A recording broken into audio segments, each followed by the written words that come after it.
Hey everybody, I'm John Granado. That's Josh Jordan. You can hear us on ESPN 97.5 and 92.5. You can also see Josh's work, sportsmaphouston.com. Hit subscribe if you haven't yet, so you get all of our content here at SportsMap HOU.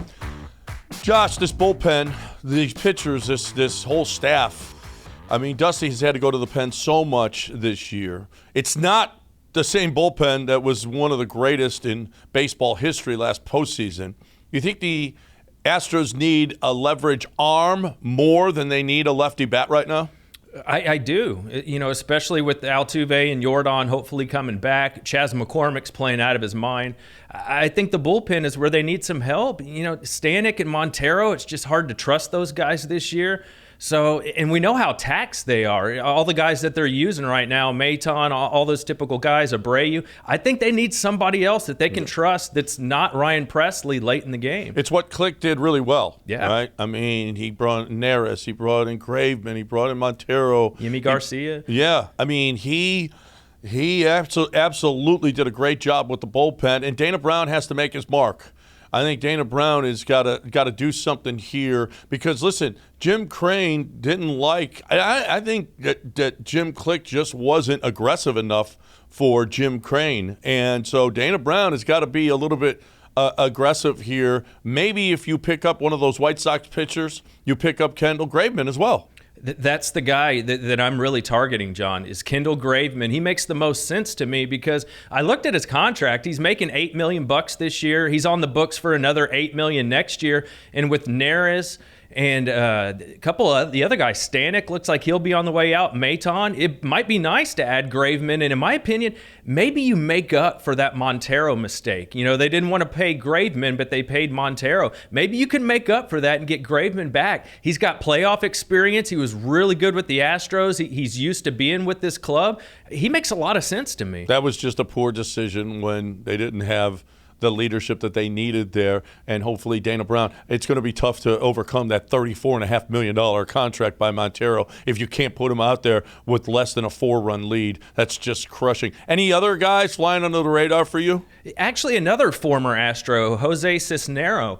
He's a guy that he pitches for the Tigers. He's a free agent after this year. I mean, he's got great fastball velocity, really good spin. His ERA's in the 3s. He's about 34 years old. I just don't think he'll cost you that much. Another guy, the Cardinals, their closer, Jordan Hicks, he's a free agent after this year. The spin isn't great, but the guy throws 100 miles an hour. So, Cardinals aren't good. He's a free agent. Maybe that's somebody they look at. And the way Presley's been pitching lately, you could use another guy that maybe could close out games. That's not a bad idea at all. Yeah, on top of the big name starter, we don't talk about the bullpen too much, but it definitely needs some bolstering. Who's the first? You can't cut Montero. You just can't. Seth Martinez, first man out? Probably. He's been pretty good, though. Yeah, he's been okay, but you can't cut Montero. And I'm curious to see how many of these, starters that stick around. Guys like Belak, is he going to stick around? After hopefully Urquidy comes back, because they need somebody that can eat some innings, but they need somebody they can trust when there's not a 3 or 4 run lead. Well, is it Blanco? Is it going to be Belak? Belak has looked good enough to stay up here with the big team. There's no question about it. There is, and you wonder would anybody find value in him? Not that he's a great guy, but maybe just, a 5th starter on an average team, and he won't cost you much. You wonder if anybody would have interest in him, but they got to get somebody in here that strikes the fear in hitters, and that's why I really like Graveman, that playoff experience, and he knows these guys. That's the guy I'd want to go with. No, you're right. I think so. Belak for Dylan Cease. Done deal. Done.